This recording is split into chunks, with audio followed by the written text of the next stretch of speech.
Assalamualaikum warahmatullahi wabarakatuh. Bismillah, hamdan wa syukran lillah, salatu wassalamu ala rasulillah, la hawla wa la quwwata illa billah.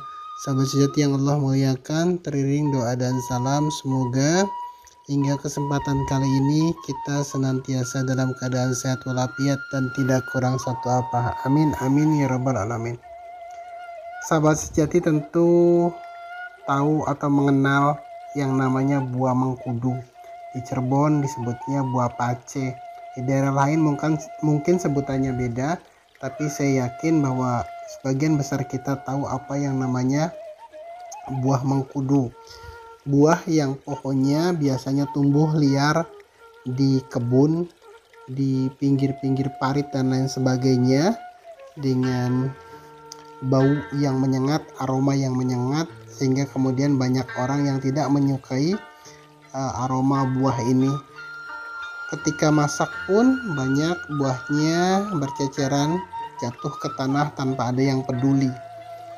Di sisi lain, buah mengkudu dipercaya memiliki khasiat untuk menurunkan tensi darah, dan ketika seseorang sudah dinyatakan mengalami hipertensi, maka buah mengkudu yang tadinya tidak dihiraukan, buah mengkudu yang tadinya diabaikan, buah mengkudu yang tadinya bahkan tidak disukai, kemudian banyak dicari oleh orang. Buah mengkudu kemudian diolah untuk menjadi penawar bagi hipertensi ini.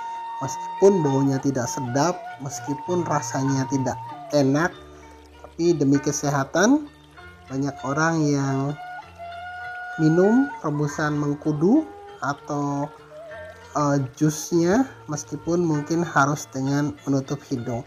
Seperti itulah kisah buah mengkudu, buah yang dianaktirikan tapi di sisi lain juga diperlukan. Analogi buah mengkudu ini sangat identik dengan nasihat, dengan ditutur bijak dari para guru-guru kita yang saat ini banyak bertebaran di media-media sosial. Banyak pula nasihat dari kawan-kawan kita, teman-teman kita, banyak pula nasihat-nasihat yang secara langsung atau tidak langsung kita temukan di beranda media sosial kita. Kadang nasihat-nasihat yang bertebaran itu seperti buah mengkudu yang mungkin tidak mengenakan bagi kita, yang mungkin tidak kita hiraukan, yang mungkin kita tidak abaikan, karena memang kita tidak memerlukan nasihat-nasihat tersebut. Nasihat-nasihat tersebut tidak lebih dari penghias ruang beranda kita. Bahkan ada sebagian kita mungkin yang merasa terganggu dengan keberadaan nasihat-nasihat tersebut. Namun demikian, seperti halnya buah mengkudu, suatu saat mungkin kita akan butuh nasihat itu. Mungkin saat ini kita tidak butuh nasihat untuk menjaga kesehatan karena kita masih merasa sehat, badan kita masih merasa sehat dan kuat, sehingga saran-saran dari dokter, dari teman-teman untuk menjaga kesehatan, untuk makan makanan yang baik kita abaikan. Pun ketika ada teman-teman yang mengajak kita ke pengajian, mengajak kita zikir, mengajak kita untuk berbuat kebaikan, kita pun tidak hirau, kita pun abai, karena memang kita merasa tidak perlu. Kita merasa sudah bisa belajar sendiri, sudah bisa zikir sendiri, sudah bisa ngaji sendiri, sehingga kita seolah tidak memerlukan nasihat tersebut, seolah tidak memerlukan ajakan-ajakan kebaikan tersebut.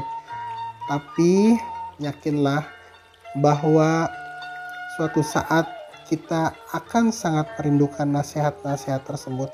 Manakala kita sakit misalnya, kita akan mencari-cari postingan, kita akan mencari-cari artikel yang kira-kira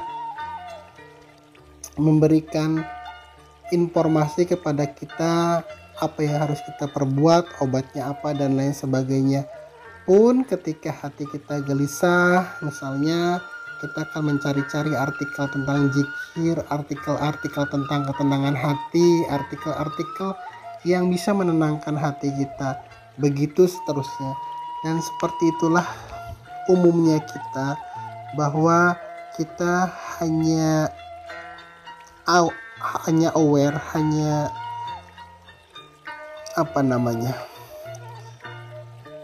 hanya mencari sesuatu itu ketika kita butuh saja.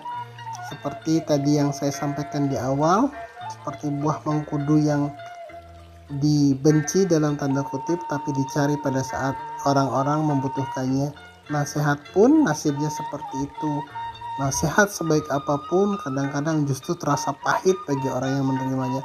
Nasihat yang sebaik apapun kadang-kadang justru merasa sebagai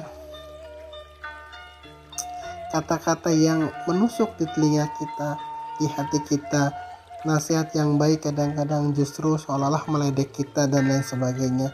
Padahal dibalik pahitnya, dibalik ketidaknyamanan kita membaca nasihat-nasihat tersebut, sebenarnya jiwa kita, hati kita itu butuh nasihat. Terlepas dari kita saat ini kondisinya baik, terlepas dari saat ini kondisi kita mungkin tidak kurang satu apa, tapi ruhani kita, hati kita tetap butuh nasihat, butuh kata-kata bijak, butuh motivasi, butuh dorongan, butuh banyak hal sebagaimana jasad kita. Kalau tubuh kita, perut kita, jasad kita perlu nutrisi, perlu vitamin, dan perlu asupan yang bergizi, demikian pun hati kita, demikian pun rohani kita. Rohani kita membutuhkan asupan-asupan yang baik agar bisa sehat, bisa tumbuh dan berkembang sebagaimana mestinya. Dan kalau asupan bagi jasad itu berupa makanan, maka asupan bagi hati, bagi ruhani adalah nasihat, ajakan kebaikan, zikir, pengajian, dan lain sebagainya. Maka sebenci apapun kita terhadap nasihat yang datang dari manapun, jangan kemudian kita a priori, karena suatu saat sekali lagi mungkin kita membutuhkannya. Itu billahi taufiq wal hidayah. Wassalamualaikum warahmatullahi wabarakatuh.